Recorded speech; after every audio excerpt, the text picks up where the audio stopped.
નમસ્કાર મિત્રો, સ્વાગત છે તમારું અમારી ચેનલ લેવિકા સ્ટોરી પર એક નવા વિડીયોમાં। તો મિત્રો, મકર સંક્રાંતિના દિવસે ગાયને ખવડાવી દેજો આ એક ખાસ વસ્તુ, તમારી મુશ્કેલીઓ દૂર થઈ જશે અને ઘરમાં સુખ, શાંતિ અને સમૃદ્ધિ હંમેશા બની રહેશે। મિત્રો, જ્યારે સૂર્ય એક રાશિમાંથી બીજી રાશિમાં પ્રવેશ કરે છે ત્યારે જ્યોતિષ શાસ્ત્રમાં આ ઘટનાને સંક્રાંતિ કહેવામાં આવે છે। દરેક મહિને સંક્રાંતિ આવે છે, પરંતુ પોષ મહિનાની મકર સંક્રાંતિ સૌથી મહત્વની છે, કારણ કે આ દિવસે એકાદશી પણ છે। આવો અદ્ભુત અને દુર્લભ સંયોગ ઘણા વર્ષો પછી બનવા જઈ રહ્યો છે। આ દિવસે સૂર્ય ધનુ રાશિ છોડીને મકર રાશિમાં પ્રવેશ કરે છે, તેથી જ તેને મકર સંક્રાંતિ કહેવામાં આવે છે। તો ચાલો જાણીએ કે વર્ષ 2026માં મકર સંક્રાંતિ ક્યારે છે અને આ દિવસે ગાય માતાને કઈ એવી વસ્તુ છે જે કોઈ પણ સંજોગોએ ખવડાવવાની છે, અને તે કઈ ભાગ્યશાળી રાશિઓ છે જેમનું જીવન આ મકર સંક્રાંતિ પછી સંપૂર્ણ બદલાય છે। સાથે જ દેવી લક્ષ્મીના આશીર્વાદથી તેમનું ભાગ્ય ચમકશે। મિત્રો, 14 જાન્યુઆરી 2026ના રોજ મકર સંક્રાંતિ ઉજવવામાં આવશે। આ દિવસે પવિત્ર નદીમાં સ્નાન કર્યા પછી સૂર્ય ભગવાનની પૂજા કરવાવાળાને સ્વાસ્થ્ય, ધન, સમૃદ્ધિ, સુખ અને શાશ્વત પુણ્ય મેળવે છે। સમગ્ર ભારતમાં મકર સંક્રાંતિનો તહેવાર ખૂબ જ ધામધૂમથી ઉજવવામાં આવે છે। મકર સંક્રાંતિના દિવસે સૂર્ય પોતાના પુત્ર શનિની રાશિમાં પ્રવેશ કરે છે। એવી માન્યતા છે કે મકર સંક્રાંતિના દિવસે કાળા તલને પાણીમાં નાખવામાં આવે છે અને તેમાં ગંગાજળ ભેળવીને સ્નાન કરવાથી કુંડળીના દરેક ગ્રહ દોષ દૂર થાય છે। સૂર્ય અને શનિ બંનેની કૃપા મળે છે। મકર સંક્રાંતિના દિવસથી સૂર્ય ઉત્તર દિશા તરફ જાય છે। આ સમયગાળા દરમિયાન સૂર્યનું તેજ વધે છે। આ જ કારણ છે કે મકર સંક્રાંતિ પર સૂર્યની ઉપાસના કરવાથી માન, સન્માન, સંપત્તિ અને સ્વાસ્થ્ય લાભ મળે છે। કહેવાય છે કે જેઓ આ દિવસે ગોળ, અન્ન, વસ્ત્ર, કાળા તલ વગેરેનું દાન કરે છે તે મોક્ષને પ્રાપ્ત કરે છે। મકર સંક્રાંતિને પૃથ્વી પર સારા દિવસોની શરૂઆત માનવામાં આવે છે। સૂર્યની ઉત્તરાયણ એ દેવતાઓના સારા દિવસોની શરૂઆત દર્શાવે છે। ધાર્મિક માન્યતાઓ અનુસાર મકર સંક્રાંતિના દિવસે સ્વર્ગના દરવાજાઓ ખુલે છે, તેથી જ આ દિવસે કરવામાં આવેલું દાન અન્ય દિવસોમાં કરવામાં આવતા દાન કરતાં વધુ ફળદાયી હોય છે। આ દિવસે પોંગલ તહેવાર પણ ઉજવવામાં આવે છે। વાસ્તવમાં 14 જાન્યુઆરીના દિવસે એટલે કે મકર સંક્રાંતિના દિવસે આ ઉપાય કરશો તો ચોક્કસ મા લક્ષ્મીની તમારા પર કૃપા વરસશે અને તમે ધનવાન બની જશો। મિત્રો, જે ઉપાય તમને જણાવીએ છીએ તે અવશ્ય કરી લેજો। તો મિત્રો, મકર સંક્રાંતિના દિવસે ચૂપચાપ આ નાની વસ્તુ ગાયને ખવડાવવાથી ગરીબ પણ કરોડપતિ બની જશે અને તમામ પરેશાનીઓ અને પીડામાંથી મુક્તિ મેળવશે। મૃત્યુદંડ, પૂર્વજોનો શ્રાપ તરત જ સમાપ્ત થશે। તમારા અન્ન અને ધનના ભંડાર હંમેશા ભરપૂર રહેશે। તમે કહી શકો છો કે તમારી 7 પેઢી પૈસા પર રાજ કરશે। તમારા દુઃખ, પીડા કે સંકટ દૂર થઈ જશે અને બધી જ ખુશીઓ તમારા ચરણોમાં આવશે। જો તમે આ નાની અને ખાસ વસ્તુ ચૂપચાપ ગાયને ખવડાવશો તો તમારા જીવનમાં ગરીબી તરત જ દૂર થઈ જશે। કહેવાય છે કે આ વસ્તુ વ્યક્તિને રંગથી રાજા બનાવી દે છે, કારણ કે ગાય માતા 33 કરોડ દેવી દેવતાઓને ધારણ કરે છે। ગાય માતાની કૃપા પણ વ્યક્તિ પર જીવનભર વરસતી રહે છે। વ્યક્તિના ઘરમાં ક્યારે અન્ન, ધન અને કપડાની કમી રહેતી નથી। વ્યક્તિના ઘરમાં ધનનો ભંડાર ભરેલો રહે છે। જીવનમાંથી ગરીબી તરત જ ખતમ થઈ જાય છે। મિત્રો, જે ગાયને લગતા આ કેટલાક ખાસ અને મહત્વપૂર્ણ ઉપાયો છે, જો તમે તેને મકર સંક્રાંતિના દિવસે કરો છો તો મારો વિશ્વાસ કરો, તમારું ઘર હંમેશા સુખ અને સમૃદ્ધિથી ભરાઈ જશે। દુઃખ, પીડા, સમસ્યાઓ અને કષ્ટો આ દિવસથી દૂર રહેશે। મિત્રો, આ વિડીયોમાં અમે તમને જે એક ખાસ અને મહત્વની વસ્તુ જણાવીશું જે તમારે મકર સંક્રાંતિના દિવસે ગાયને ખવડાવવી જ જોઈએ। તો મિત્રો, તમારા પોતાના ફાયદા માટે આખો વિડીયો જુઓ। જો તમે આ વિડીયોને છોડી દેશો તો વિશ્વાસ કરો, તમારા ઘરમાં સુખ અને સમૃદ્ધિ ક્યારેય નહીં આવે। મિત્રો, આ વિડીયોમાં તમે ગાયને લગતા કેટલાક એવા ઉપાયો પણ જણાવવાના છીએ જે કરવાથી તમને તમારા જીવનના તમામ દુઃખ, પીડા અને સમસ્યાઓ દૂર થશે અને કોઈ પણ કાર્યમાં આવતી બાધાઓમાંથી તમને મુક્તિ મળશે। બીજા શબ્દોમાં કહીએ તો તમને તમારા જીવનમાં અપાર સંપત્તિ, સુખ અને સમૃદ્ધિ મળશે અને તમને ક્યારેય પૈસા સંબંધિત સમસ્યાઓ નહીં આવે। તમારી આર્થિક સ્થિતિ મજબૂત બનશે। ધન પ્રાપ્તિ માટે લાયક બનશો। તમારું ઘર હંમેશા અન્ન, ધનથી ભરેલું રહેશે। તેથી જ મિત્રો, આ વિડીયોને અંત સુધી જરૂર જુઓ અને કમેન્ટ બોક્સમાં જય માં લક્ષ્મી જરૂર લખજો અને આ વિડીયો વધુ લોકોને શેર કરજો। તો મિત્રો, આવો દુર્લભ સંયોગ 500 વર્ષ પછી જોવા મળે છે. તો જો તમારે લાભ મેળવવો હોય તો આ ઉપાયોનું પાલન કરવાથી તમે તમારા જીવનમાં હંમેશા ધન, સુખ અને સંપત્તિ મેળવી શકશો. તો મિત્રો, તમને જણાવી દઈએ કે આ દિવસે પવિત્ર નદીમાં સ્નાન કરવું ખૂબ જ ફળદાયી માનવામાં આવે છે. જો કોઈ તીર્થ સ્થળ પર પવિત્ર નદીમાં સ્નાન કરવું શક્ય ન હોય તો શું કરવું જોઈએ? તો મિત્રો, નહાવાના પાણીમાં ગંગાજળના થોડા ટીપા નાખીને ઘરે સ્નાન કરો. જ્યારે તમે સ્નાન વગેરે પૂર્ણ કરી લો છો તો સૌપ્રથમ તમારા ઘરના પૂજા સ્થળને સાફ કરો અને ત્યાં પૂજા કરો. પછી પિંડદાન કરો. તમારા દ્વારા બનાવેલા અન્નનું દાન કરો તેમજ કપડાનું દાન ચોક્કસપણે કરો, કારણ કે મકર સંક્રાંતિના દિવસે દાન કરવાથી બધી જ મનોકામનાઓ પૂર્ણ થાય છે. મકર સંક્રાંતિ એ ખાસ કરીને પૂર્વજોની પૂજા માટે ખૂબ જ શુભ દિવસ છે. તે શુભ માનવામાં આવે છે. મકર સંક્રાંતિના દિવસે પિંડનું દાન કરવાથી પિતૃઓની આત્માને શાંતિ મળે છે અને તેઓ મોક્ષની પ્રાપ્તિ કરે છે. અને તમને જણાવી દઈએ કે આ વખતે પિતૃ પૂજાની સાથે સાથે આ દિવસે હનુમાનજી, મંગળ દેવતા અને ભગવાન શનિદેવની પણ પૂજા કરવામાં આવે છે. તમારે ચોક્કસપણે આ કાર્ય પણ કરવું જોઈએ. મિત્રો, તમને જણાવી દઈએ કે જો તમે આ દિવસે ભગવાન હનુમાન અને મંગળ ગ્રહના ભગવાન શનિદેવની પૂજા કરો છો તો મંગળ ગ્રહના કારણે થતા તમામ દોષો પણ દૂર થઈ જાય છે. વ્યક્તિના જીવનમાં ધન, સુખ, સંપત્તિની પ્રાપ્તિ થાય છે. વ્યક્તિની તમામ મનોકામનાઓ પરિપૂર્ણ થાય છે. મિત્રો, મકર સંક્રાંતિનો દિવસ તમે એક ઉપાય અવશ્ય કરો. મિત્રો, ગાયનો ખાસ ઉપાય જણાવતા પહેલા હું તમને બીજા ખાસ ઉપાયો જણાવું, જે ઉપાય પણ તમારે અવશ્ય જ કરવો જોઈએ. તો મિત્રો, તમારે શું કરવાનું છે? આ દિવસે સાંજે પીપળાના ઝાડ નીચે લોટનો 4 બાજુનો દીવો બનાવો. તે સરસોનું તેલ નાખો. પછી તેમાં રૂની વાટ નાખીને સરસોના તેલનો દીવો પ્રગટાવો. દીવામાં 2 આખા લવિંગ નાખો. મિત્રો, પછી જુઓ કે શું ચમત્કાર થાય છે. સાંજે દીવો કરો અને તમારી ઈચ્છાઓ જણાવ્યા પછી દીવાને ત્યાં જ છોડી દો. મિત્રો, તમારી ઈચ્છા 21 દિવસમાં પૂરી થશે. હવે ચાલો વાત કરીએ ગાય સંબંધિત એવા ઉપાયો જેનાથી વ્યક્તિને 7 પેઢી સુધી પૈસાની અછતનો સામનો કરવો નહીં પડે. દુઃખ, પીડા, સંકટ અને કષ્ટો હંમેશાને માટે દૂર થઈ જાય અને તમામ સુખ તમારા શરણોમાં આવે. મિત્રો, સનાતન પરંપરામાં ગાય, ગંગા અને ગાયત્રીનું ઘણું ધાર્મિક મહત્વ છે. એવું માનવામાં આવે છે કે ગાય માતાના શરીરમાં 33 કરોડ દેવી દેવતાઓનો વાસ હોય છે. જે લોકો ગાય માતાની પૂજા કરે છે, આ બધા જ દેવી દેવતાઓની કૃપા આપણા પર વરસે છે. ગાયની સેવા કરવાથી આ જન્મના પાપ જ નહીં પરંતુ આગલા જન્મના પાપ પણ દૂર થઈ જાય છે. મિત્રો, ગાયોના આશીર્વાદ મેળવવા માટે અઠવાડિયામાં અથવા તો મહિનામાં એકવાર તમારા પરિવાર સાથે ગૌશાળાની મુલાકાત લેવાનો નિર્ણય બનાવો અને ત્યાંની ગાયોને લીલો ચારો ખવડાવો. તમને શુભ ફળ મળશે અને સાથે જ ગાયની સેવા અને ગાયની પૂજાથી નવગ્રહો શાંત થાય છે અને તેનાથી સંબંધિત દોષો દૂર થાય છે. ઉનાળામાં માતા ગાયને પાણી આપો અને શિયાળામાં માતા ગાયને ગોળ ખવડાવો.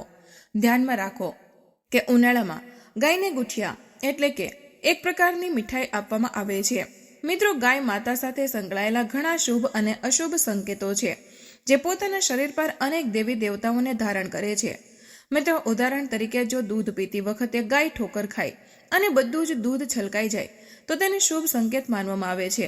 જો કોઈ યાત્રા ઉપર જઈ રહ્યું હોય અને તેની સામે ગાય તેના વાછરડાને ચાટતી જોવા મળે તો તમે જે યાત્રા માટે નીકળ્યા છો તે ચોક્કસ સફળ થશે અને જે લક્ષ્ય માટે તમે નીકળ્યા છો તે ચોક્કસ સિદ્ધ થશે.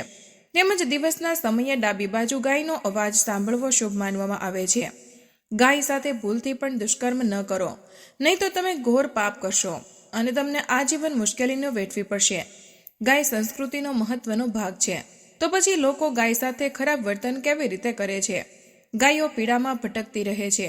લોકો તેમને પૂરતો ઘાસચારો પણ આપતી નથી. ગાયો જ્યાં સુધી દૂધ આપતી રહે છે ત્યાં સુધી તેનું ધ્યાન રાખવામાં આવે છે અને જેમ તે દૂધ આપવાનું બંધ કરે છે તો લોકો તેમને તેના નસીબના ભરોસે છોડી દે છે, તેમને દોષ આપે છે અને તેઓને રસ્તે અને શેરીઓમાં ભટકવા માટે છોડી દેવામાં આવે છે. આવી સ્થિતિમાં કેટલાક લોકો ઢોરોને લાકડીઓ વડે મારતા હોય છે, કેટલાક તેમના પર પાણી નાખે છે, ક્યારેક વાહનોની અડફેટમાં આવી જાય છે તો ક્યારેક આ ગરીબ ગાયો બીમારીના કારણે મૃત્યુ પામે છે. આવી સ્થિતિમાં તમારે એ જાણવાની જરૂર છે કે શાસ્ત્રોમાં ગાય વિશે શું કહેવામાં આવ્યું છે, તમારે ગાય સાથે કેવું વર્તન કરવું જોઈએ. મિત્રો, ગાયને ક્યારેય મારવી જોઈએ નહીં. શાસ્ત્રોમાં ગાય માતાનો દરજ્જો આપવામાં આવ્યો છે. જે ગાયને મારી નાખે છે તેને વર્ષો સુધી નરક ભોગવવું પડે છે. તેને પાપનો ભાગીદાર માનવામાં આવે છે. આગલા જન્મમાં તે પ્રાણી તરીકે જન્મે છે. મિત્રો, એક કથા એવી છે કે જ્યારે ગૌતમ ઋષિએ ભૂલથી ગાયને લાકડી વડે માર માર્યો હતો, જેના કારણે ગાય મરી ગઈ હતી અને આ પાપમાંથી મુક્તિ મેળવવા માટે તેને વર્ષો સુધી તપસ્યા કરવી પડી હતી. મિત્રો, તે જ સમયે જેઓ પાણી પીતી ગાયને પરેશાન કરે છે તે ગંભીર પાપનો ભાગીદાર બને છે અને નરકમાં જાય છે. આ વાત પુરાણોમાં કહેવામાં આવી છે.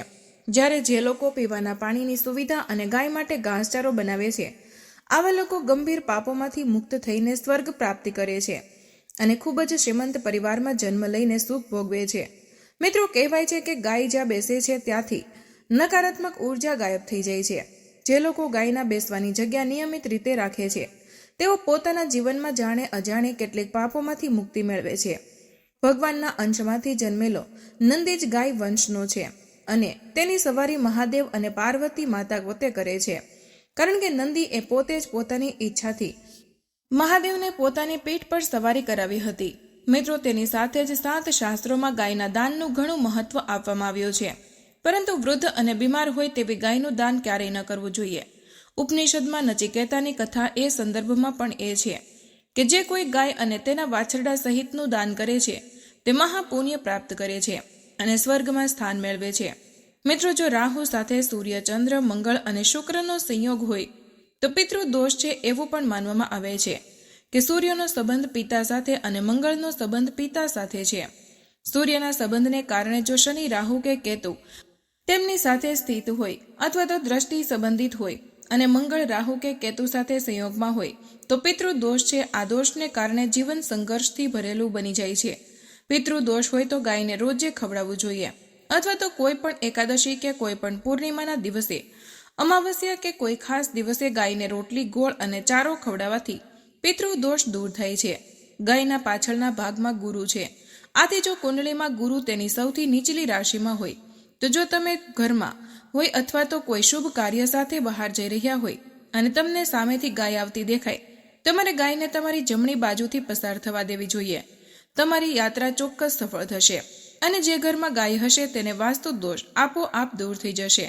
અને સાથે જ હું તમને જણાવું છું કે તમારે ગાય માટે રોટલી પણ બનાવવી જોઈએ. દરરોજ તાજી રોટલી બનાવવી જોઈએ. જો તમે રોટલી બનાવવી હોય તો તરત જ તે રોટલી ગાયને આપવાનો પ્રયત્ન કરો. જો તમે તે રોટલી બાજુ પર રાખો અને બીજા દિવસે આપો તો રોટલી વાસી ગણાય છે. ગાયને વાસી રોટલી ક્યારેય ન આપવી જોઈએ. તેનાથી ઘરમાં નકારાત્મક ઉર્જા આવે છે. મિત્રો, હવે વાત કરીશું કે મકર સંક્રાંતિના દિવસે તમારે ગાય માતાને શું ખવડાવવું જોઈએ જેનાથી પુણ્યની પ્રાપ્તિ થાય છે. મિત્રો, મકર સંક્રાંતિ પર લોટના 11 બોલ બનાવીને તેના પર હળદર લગાવો. ત્યારબાદ ગાયને ખવડાવતા સમયે તેમાં માથા પર હાથથી હાથ ફેરવો અને તમારા જીવનમાં માત્ર સુખ જ રહેશે. એકવાર મકર સંક્રાંતિ પર જો તમે ગાયની આસપાસ 7 પ્રદક્ષિણા કરશો તો તમારા બધા જ કામ પૂર્ણ થઈ જશે. અને મકર સંક્રાંતિના દિવસે જ્યારે પણ તમે રોટલી ખવડાવો છો તો રોટલી પર થોડો હળદર લગાવો અથવા તો તેના પર થોડો ગોળ નાખો. જો ગોળ ઉપલબ્ધ ન હોય તો તમે થોડું ઘી પણ નાખી શકો છો. મિત્રો, ક્યારેય ગાયને સૂકી રોટલી ન ખવડાવવી જોઈએ. તેના પર હળદર, ગોળ, સાકર, ઘી અથવા તો જે કંઈ પણ રાખી શકો. બસ આટલું કરવાથી તમારા જીવનના તમામ દુઃખ દર્દ ખતમ થઈ જશે. મિત્રો, આ ગાયને લગતા કેટલાક મહત્વપૂર્ણ ઉપાયો હતા અને કેટલીક બાબતો જે તમારે ધ્યાનમાં રાખવી જોઈએ. તો મિત્રો, ચાલો હવે જાણીએ એ ભાગ્યશાળીઓ રાશિઓ વિશે જેમની રાશિમાં મકર સંક્રાંતિના દિવસથી બુધાદિત્ય રાજયોગ બનવા જઈ રહ્યો છે. નંબર 1 પર આવે છે મકર રાશિ. મકર રાશિના લોકોને જણાવી દઈએ કે બુધાદિત્ય રાજયોગની રચના મકર રાશિના લોકો માટે અનુકૂળ સાબિત થઈ શકે છે. મિત્રો, કારણ કે આ રાજયોગ તમારી રાશિના ઉર્ધ્વ ઘર પર બનવા જઈ રહ્યો છે, જેના કારણે વિશેષ માતા લક્ષ્મીના આશીર્વાદ તમારા પર રહેશે. તેથી જ આ સમય દરમિયાન તમારો આત્મવિશ્વાસ વધશે. અને તમને જણાવી દઈએ કે સૂર્ય ભગવાન અને કુબેર મહારાજના આશીર્વાદ તમારી સામે પૈસા કમાવાના ઘણા રસ્તાઓ ખોલશે. કર્જની સમસ્યાઓ બુધાદિત્ય રાજયોગના શુભ પાસા દ્વારા સમાપ્ત થઈ શકે છે. મિત્રો, હું તમને એ પણ જણાવી દઉં કે જે વ્યક્તિના જન્મદિવસ 14મી જાન્યુઆરીએ છે તેના માટે બુધાદિત્ય રાજયોગ બનેલો છે તે વધુ શુભ રહેશે, કારણ કે દેવી લક્ષ્મીના રાશિઓ પર ખૂબ જ કૃપા વરસાવશે, જે લોકોના જીવનમાં લાંબા સમયથી ચાલતી સમસ્યાથી છુટકારો મેળવવામાં મદદ કરશે. મુશ્કેલીઓનો અંત આવવા જઈ રહ્યો છે. અને તમારી કોઈ મોટી ઈચ્છા આ સમય દરમિયાન પૂર્ણ થવા જઈ રહી છે. સાથે જ તમને જણાવી દઈએ કે જે લોકો પાર્ટનરશિપમાં બિઝનેસ કરે છે તેમને ઘણો ફાયદો થવાનો છે. તેમનો વેપાર દેશ વિદેશમાં ફેલાઈ જશે અને તમામ આર્થિક સમસ્યાનો અંત આવશે. તમારા માટે નાણાકીય લાભના ઘણા રસ્તાઓ ખુલવાના છે. તેવી જ રીતે જો તમે લાંબા સમયથી લાંબી મુસાફરી પર જવાનું વિચારી રહ્યા છો તો આ સમયગાળા દરમિયાન તમારી ઈચ્છા પૂર્ણ થવા જઈ રહી છે. બુધાદિત્ય રાજયોગ બનતાની સાથે જ તમે તમારા પુત્ર તરફથી કોઈ સારા સમાચાર મળવા જઈ રહ્યા છે. 14 જાન્યુઆરી પછી તમારા ઘરમાં કોઈ મોટો માંગલિક સમારોહ થઈ શકે છે. જાન્યુઆરી મહિનામાં જે વ્યક્તિના લગ્ન થઈ રહ્યા છે તેમનેમાં લક્ષ્મીની કૃપા પ્રાપ્ત થશે. તેનાથી તેના જીવનમાં પ્રેમની સંવાદિતા વધશે. વ્યક્તિ લાંબા સમયથી પોતાના વાહન અથવા તો કાર ખરીદવાનું વિચારી રહ્યા છે. આ સમય દરમિયાન તેમનું સપનું પૂર્ણ થશે.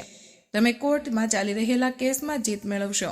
તમારી કારકિર્દીમાં ઘણા દરવાજાઓ ખુલશે જેમાં તમને સફળતા મળશે.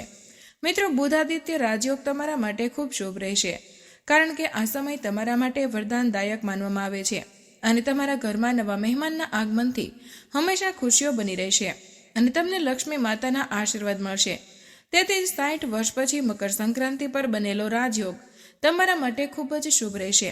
એમ કહેવું ખોટું નહીં હોય કે આ સમયનો પૂરો લાભ ઉઠાવો અને આ સમયને પોતાનો બનાવો. નંબર 2 છે ધન રાશિ. મિત્રો, ધન રાશિના લોકોને જણાવી દઈએ કે 60 વર્ષ પછી મકર સંક્રાંતિ પર બનેલો બુધાદિત્ય રાજયોગ ફાયદાકારક સાબિત થઈ શકે છે. મિત્રો, કારણ કે આ રાજયોગ તમારી રાશિથી બીજા ભાવ પર બનશે. તેનાથી જ આ સમય દરમિયાન તમને અચાનક જ નાણાકીય લાભ થઈ શકે છે. મિત્રો, સૂર્ય ભગવાન અને કુબેર મહારાજના આશીર્વાદથી તમે તમારી કારકિર્દી આગળ વધશે. જબરદસ્ત હકારાત્મક અસર થશે. 14 જાન્યુઆરી ધન રાશિના જાતકો માટે ખૂબ જ ભાગ્યશાળી સાબિત થશે. ધન રાશિના જાતકો માટે આ સમય ઘણો ફાયદાકારક હશે. મિત્રો, આ સમયે તમારી આવકમાં જબરદસ્ત વધારો થશે અને તમારી નોકરી અને કારકિર્દીમાં પ્રગતિની તકો છે. તમને એક સાથે નોકરીની ઘણી તકો મળી શકે છે. મિત્રો, તમને જણાવી દઈએ કે તમારી નોકરીમાં પ્રમોશન મળશે અને તમારા બોસ તમારા ખૂબ જ વખાણ કરશે. ભાગ્ય સંપૂર્ણ રીતે તમારી સાથે રહેશે. તમને આ લાભ મળશે જેના કારણે તમે તમારી આર્થિક સ્થિતિમાં ઘણો સુધારો જોશો. તમને સન્માન મળશે અને તમે કોઈ પણ ખાસ પ્રોજેક્ટમાં સફળ થશો. તમને ભાગ્યનો પૂરો સાથ મળશે. મિત્રો, આ સાથે તમને જણાવી દઈએ કે તમે પ્રવાસ પર જઈ શકો છો. તમારા જીવનમાં ઘણી ખુશીઓની ક્ષણ દસ્તાવેજ આપી શકે છે. જ્યારે વિદ્યાર્થીઓ માટે સમય ખૂબ જ ફાયદાકારક સાબિત થશે. તમારું સ્વાસ્થ્ય પણ સારું રહેશે. લગ્ન જીવનમાં માત્ર આનંદ જ રહેશે. બુધાદિત્ય રાજયોગ તમારા ભાગ્યમાં વધારો કરશે અને ધાર્મિક કાર્યમાં તમારી રુચિ વધશે. કોર્ટમાં ચાલી રહેલા કેસમાંથી તમને રાહત મળશે. આધ્યાત્મિક કાર્યમાં તમારી રુચિ વધશે. ધન રાશિના જાતકો માટે ઇચ્છિત નોકરી મેળવવાની તકો ઊભી કરી રહ્યો છે. ધન રાશિના વિદ્યાર્થીઓ માટે સમય ઘણો ભાગ્યશાળી સાબિત થશે. તેની સાથે જ તમને કરિયર અને બિઝનેસમાં સફળતાની સાથે સાથે ઘણા પૈસા પણ મળી શકે છે. ધન રાશિના જાતકો માટે બુધાદિત્ય રાજયોગ ખૂબ જ શુભ છે. એમ કહેવું ખોટું નહીં હોય કે આ સમય તમારા માટે ઘણો લાભદાયી રહેશે. મિત્રો, આ સમયનો પૂરેપૂરો લાભ ઉઠાવો અને તમારો સમય જવા ન દો કારણ કે તેનાથી તમને ઘણો ફાયદો થશે. 14 જાન્યુઆરી કુબેર મહારાજ અને તમને સૂર્ય ભગવાન તરફથી ખૂબ જ આશીર્વાદ મળી રહ્યા છે. નંબર 3 છે મેષ રાશિ. મેષ રાશિના લોકોને જણાવી દઈએ કે મકર સંક્રાંતિ પર 60 વર્ષ પછી બનેલા બુધાદિત્ય રાજયોગની રચના તમારા માટે ખૂબ જ ભાગ્યશાળી સાબિત થશે. આ સમય દરમિયાન તમને માતા ભગવતીના વિશેષ આશીર્વાદ મળશે અને મિત્રો, મકર સંક્રાંતિથી કુબેર મહારાજ તમારા પર ધન વર્ષા કરવાના છે. 14મી જાન્યુઆરીથી તમારું ભાગ્ય બદલાવા જઈ રહ્યું છે. મેષ રાશિના જાતકો માટે બુધાદિત્ય રાજયોગની રચના તમારા માટે ફળદાયી સાબિત થઈ શકે છે કારણ કે રાજયોગ તમારી રાશિના ભાગ્ય અને કર્મ ભાવ પર રચાવા જઈ રહ્યો છે. તેથી જ આ સમય દરમિયાન તમને તમારા કામમાં ભાગ્યનો સાથ મળશે. તમને દેવી લક્ષ્મીનો સહયોગ મળશે. તમને જણાવી દઈએ કે દેવી લક્ષ્મીના આશીર્વાદથી તમે 14 જાન્યુઆરી ધનવાન બનવાના છો. મિત્રો, આ રાજયોગ તમારા માટે ખૂબ જ શુભ ફળ આપશે. તો મિત્રો, આજનો વિડીયો અહીં પૂર્ણ કરીએ છીએ. આજની આ માહિતી તમને કેવી લાગી તે કમેન્ટમાં જરૂર જણાવજો. માહિતી પસંદ આવી હોય તો વિડીયોને લાઇક અને તમારા મિત્રો સાથે શેર કરજો. ચેનલ પર નવા હોય તો ચેનલને સબસ્ક્રાઇબ કરવાનું ભૂલશો નહીં. મળીએ એક નવા વિડીયોમાં. ત્યાં સુધી તમામ મિત્રોને જય શ્રી કૃષ્ણ, જય સૂર્યદેવ, ધન્યવાદ.